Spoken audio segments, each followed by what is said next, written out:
I'm going to call the Committee on Government Operations to order. Madam Clerk, will you please call the roll? Commissioner Kniezek. Here. Commissioner Clark Coleman. Here. Commissioner Basham. Here.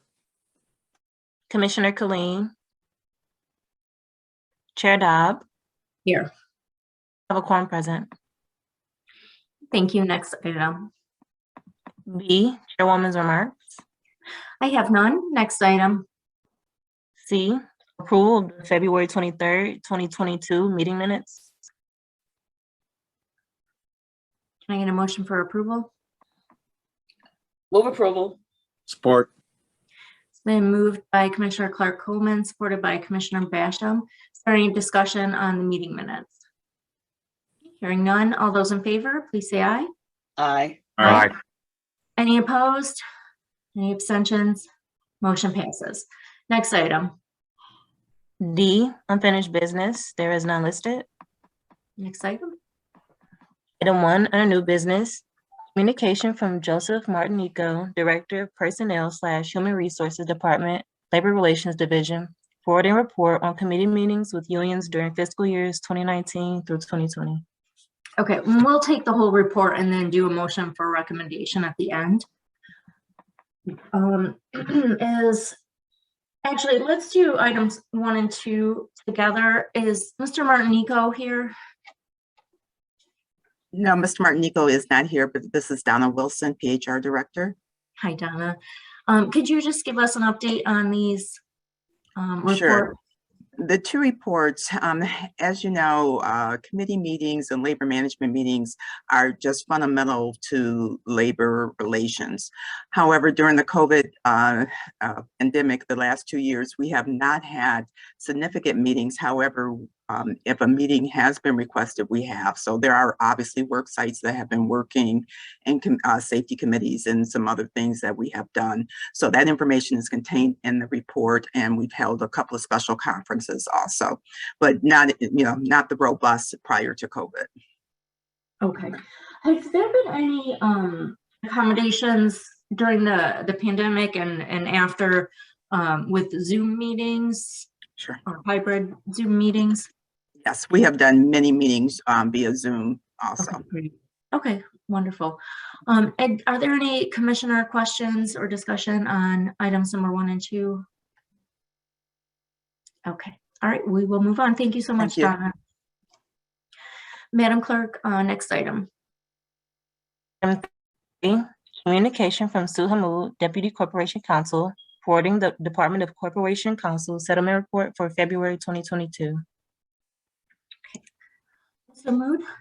Good afternoon, Commissioners. There are 2 items on the February settlement report. The first item was settled within Corporation Counsel's delegated authority. And then the second item was a matter that was previously approved by the Commission for settlement. Thank you. And these are both related to the same matter, is that correct? Correct, yeah. Okay, any commissioner questions on item number 3? All right, hearing none, we will move on to the next item. Item 4, requesting Commission approval of a 3-year collective bargaining agreement with AFSCME Council 25, Local 25, Hearing and Vision Technicians Chapter, AFL-CIO. Okay, is there anyone here to speak on this item? Yes, this is Matthew Carmona. I'm the Chief Labor Relations Analyst within the PHR Department, Labor Relations Division. Okay, welcome. Thank Did you have a summary that you wanted to go to say before we go to commissioner questions? Sure, I can kind of give you a quick overview of it. This was negotiations for a successor collective bargaining agreement with this unit. This unit's a little unique in that it consists of primarily hearing and vision technicians who operate in schools. So they work essentially during the school year and then not when the schools are out. They're also paid a per diem rate as opposed to a straight salary or hourly, which has been the practice with this unit for a long time. We were able to negotiate improvement in wages and in their automobile allowance. I think there was ultimately 6 articles that resulted in changes. Negotiations did go a little longer than expected. The contract did expire on September 30th of 2021, and we did go past that date. Unfortunately, that happens. We were part of it was scheduling, and part of it was trying to find ways to bring them up to and keep them at competitive wages. But we did reach a TA, and now it is before the commission. Thank you. Commissioner Clark Coleman? Yes, so would these be considered part-time or full-time employees? Yes, ma'am. They're considered part-time employees. Part-time employees. And can you tell us how much of a raise did they receive? Certainly. If give me one moment, just to have my TAs at my fingertips. Or the percentage, I'm sure. Percentage, I believe that's a different document, and I do apologize for that. I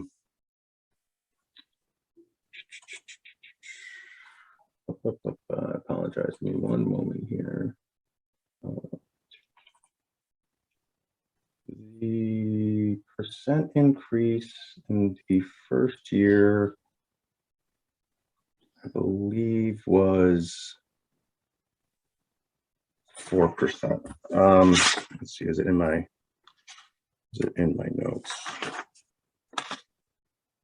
I do apologize that this isn't right handy. Okay.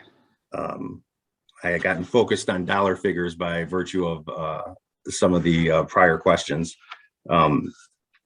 If you look at it, in the first year, it goes from currently earning $95.51 and it goes up to $99.33 a day. So that's about, I think that's about 4.5%. And then there has also previously been in there provisions for what's called threshold technicians, which requires a higher certification. And under prior agreements, it was consistent. They received additional money when they performed those services. So that amount is, if you are a threshold technician, then you receive an additional $12.50 a day. Okay. So can you tell me approximately how many of these employees do we have? So there's 6, yes, ma'am. There's 16 budgeted positions. And currently I believe that there are 9 employees actually filled. So there is sort of this consistent effort to recruit employees for these positions. Okay. And did they ratify this? Yes, ma'am, this has been ratified. It has been ratified. Okay, thank you. Commissioner Colleen? Yeah, thank you, Madam Chair. Over the last few months, we've had, and I won't guess, I am going to guess at the number, but I don't know if I'm right, a half a dozen of these contracts with different locals where we've raised wages.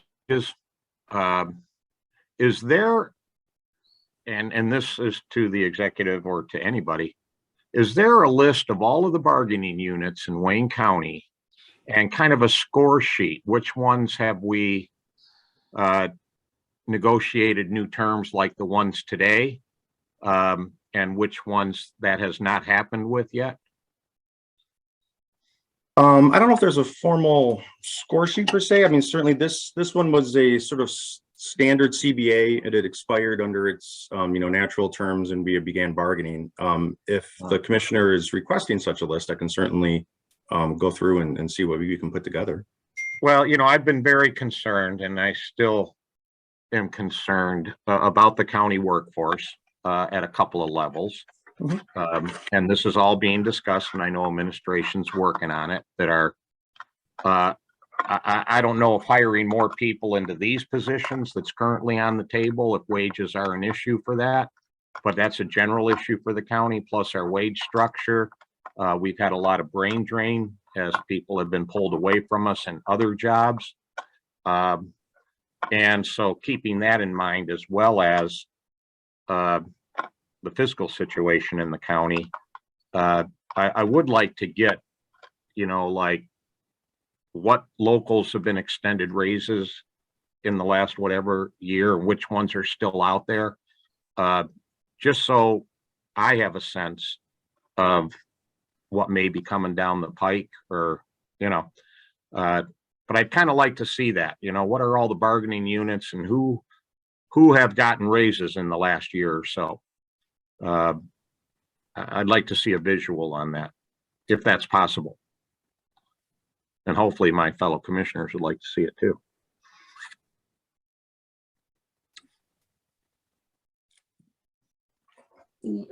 Ms. Wilson has a hand up. Yes. Go I ahead. just wanted to respond to Commissioner Clean, and that, yes, part of our budget summary, item 66, is a compilation of what we've done for recruitment, and it also includes those retention wages and pandemic pays. So we will have a report for you as part of the report we owe to the commission.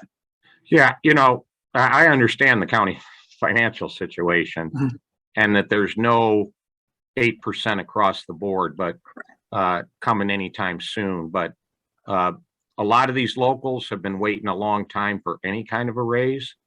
And again, my concern about hemorrhaging more employees that go elsewhere, or the inability to bring new employees on.